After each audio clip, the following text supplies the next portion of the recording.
The words we just sang are pretty powerful for today, aren't they? Woodstock didn't happen in a vacuum. It happened in a cultural and historical context.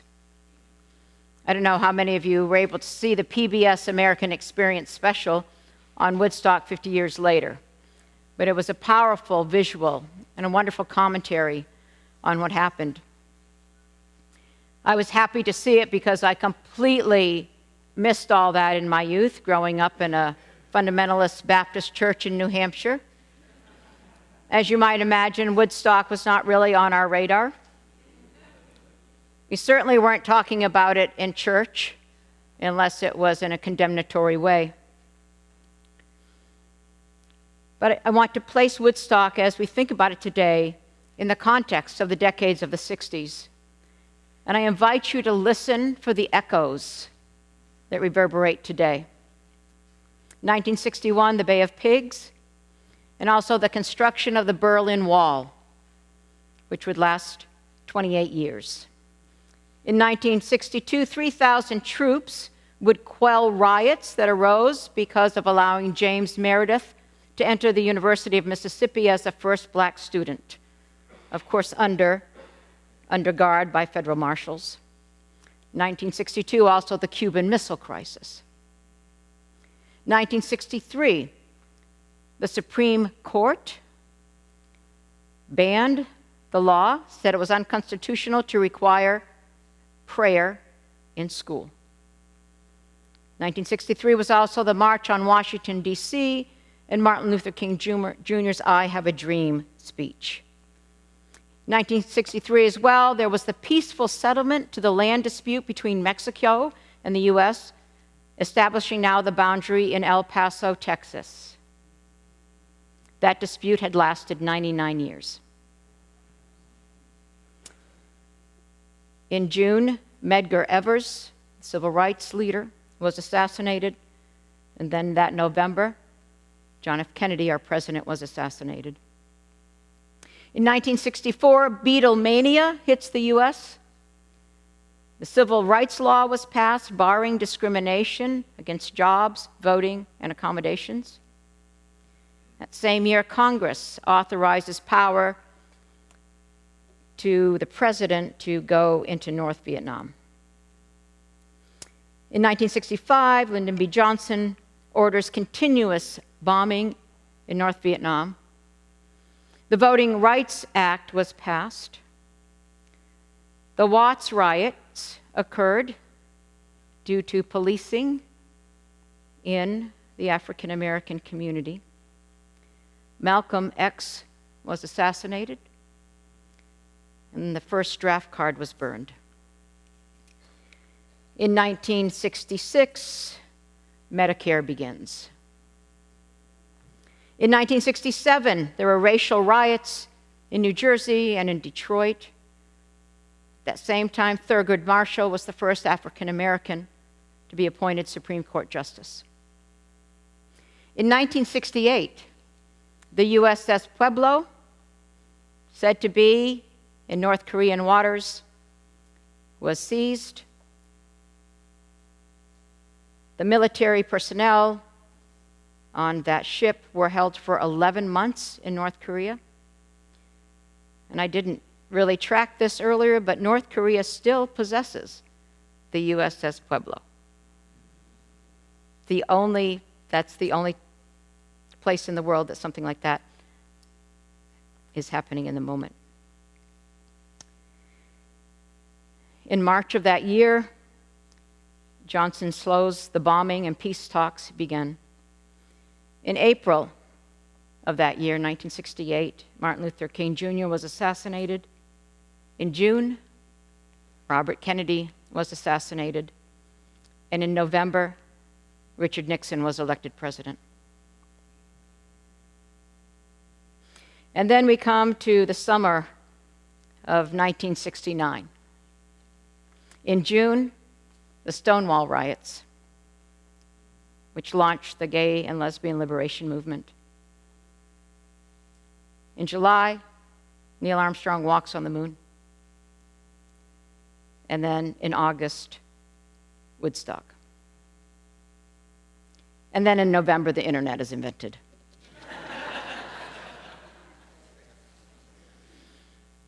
It's staggering just to even list those things, whether you read them historically or you were part of them. But it is in that context that Woodstock occurs.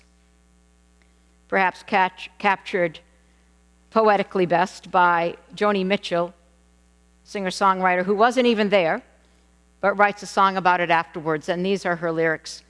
I came upon a child of God. He was walking along the road, and I asked him, where are you going? And this he told me. I'm going on down to Yazger's farm. I'm going to join a rock and roll band. I'm going to camp out on the land. I'm going to try and get my soul free.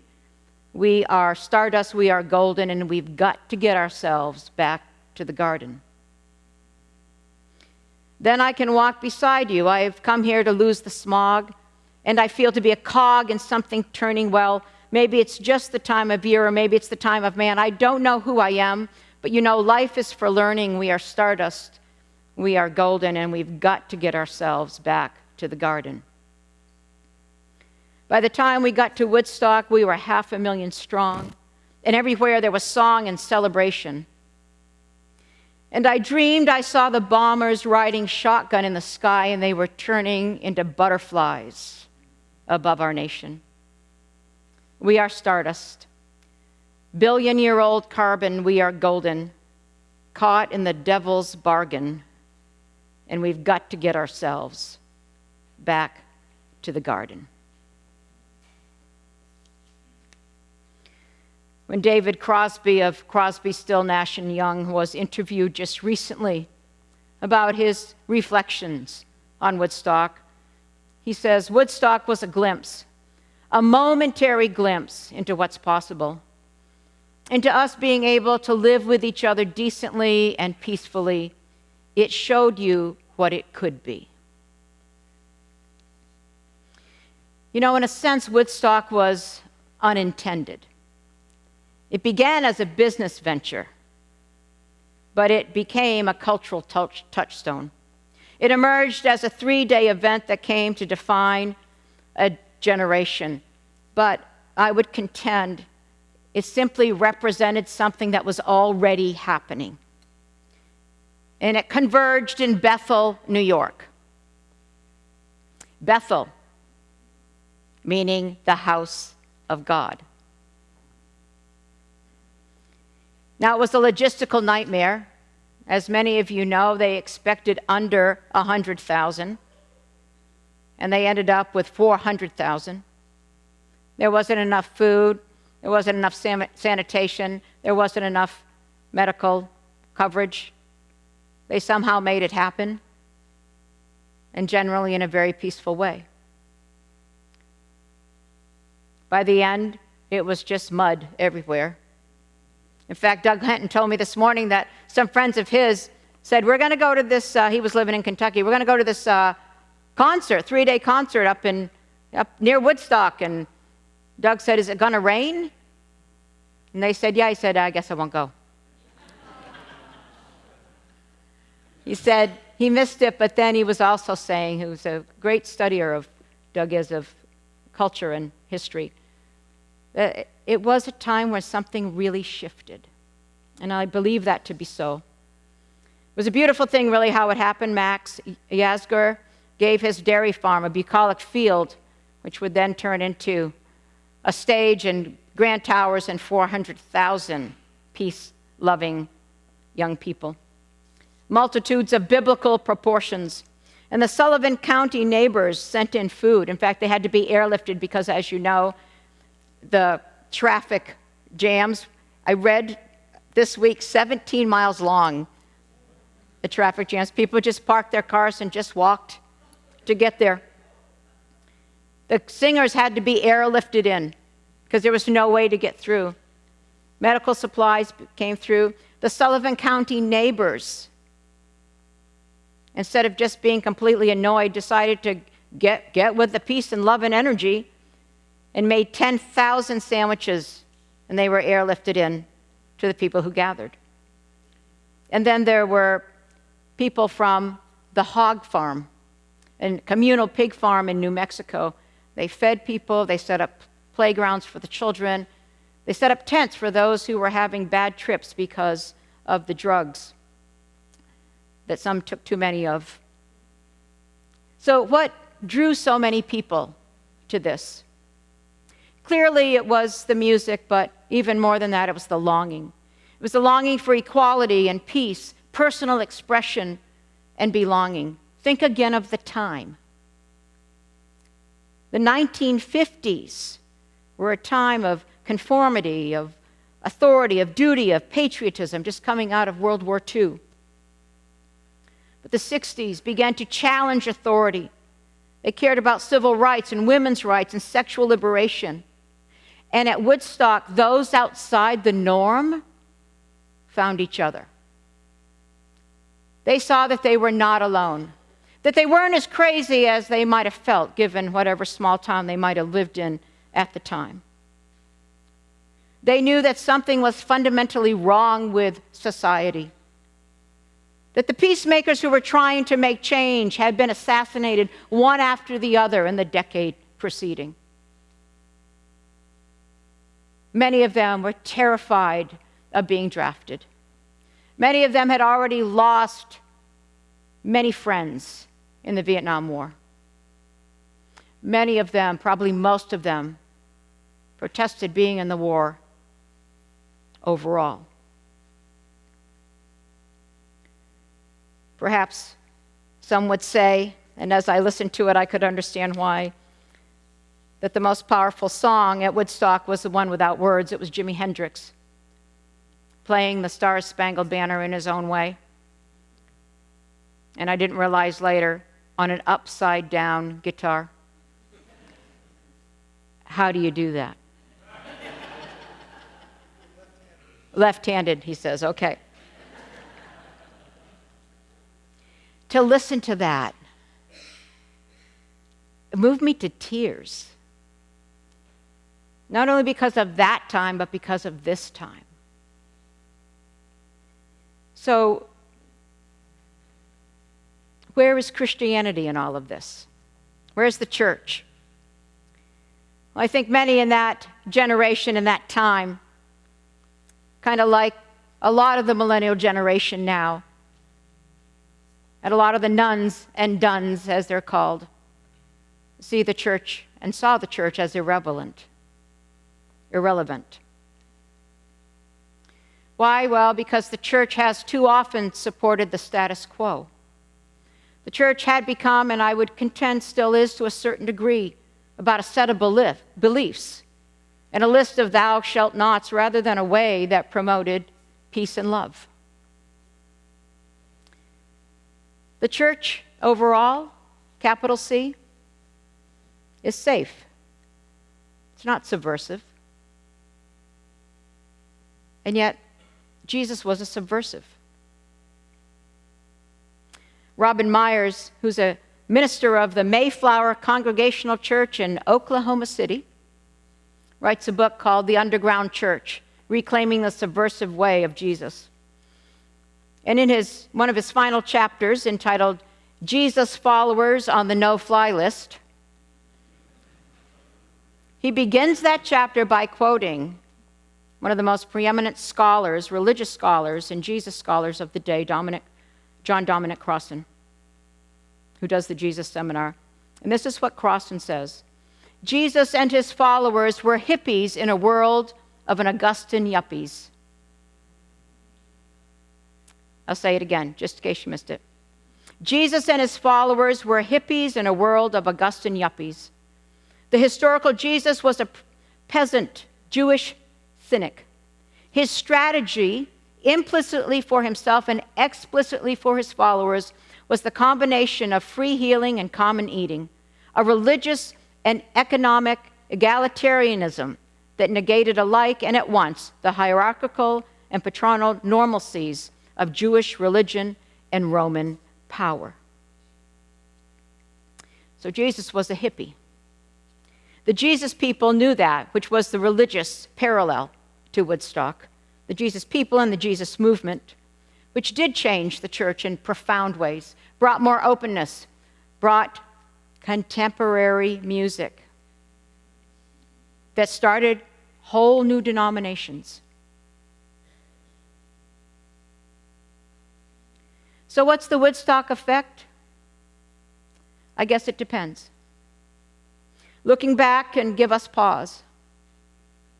We can write Woodstock off as sex, drugs, and rock and roll, and certainly many in the church, capital C, would. Or we can ask, how far have we come? We can ask, have those bombs turned into butterflies? Are we still caught in the devil's bargain? Because, friends, surely recounting the most recent decade would be as sobering as recounting the 60s, would it not? But I always try to end with hope. That's my job. Ending with hope. And let me tell you, sometimes I got to dig really, really deep. That's the truth. But the hope is we can ask ourselves, what does a Woodstock moment look like in 2019? What does resistance look like? Where are the countercultural movements springing up? And more pointedly to us, spiritual community, who claim we gather around the teachings of Jesus, how will we join in?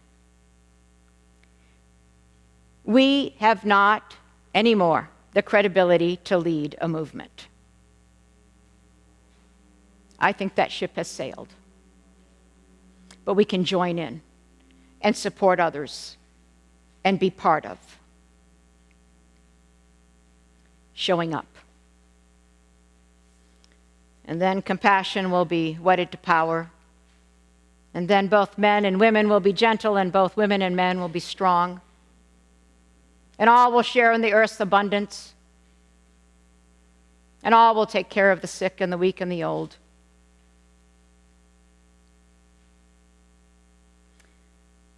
And I'll close with this. It's from the editor of the Christian Science Monitor, Mark Sappenfield, who writes the opening editorial of Woodstock I Never Knew. And he says this: the reason Woodstock endures is that for those who attended and many others, it was a moment when the veil of the everyday world was drawn back, revealing what they hoped the world could be. Put another way, a massive experimental pop-up kibbutz tested a fundamental question. Can a gathering the size of Tulsa, Oklahoma, actually live peace and love? Not just as a slogan, but as a palpable part of their minute-by-minute being for 3 days. And the answer for so many of them was not just yes, but yes in a way so deep that the impression was indelible, like a stamp on their heart. Hundreds of thousands of people who felt cast off from society, mocked for their idealism, and criticized for their misgivings about the Vietnam War, felt suddenly consequential. And their ideals glowed in the practical ways people treated one another, even amid conditions unacceptable for a refugee camp. The story of Woodstock tells us something about the nature of stories we tell ourselves. And it can be a parable of how, for 3 days, a generation touched its best self, and how that glimmer has never entirely disappeared. May that glimmer become more of a reality in 2019, and may we be part of it. Amen.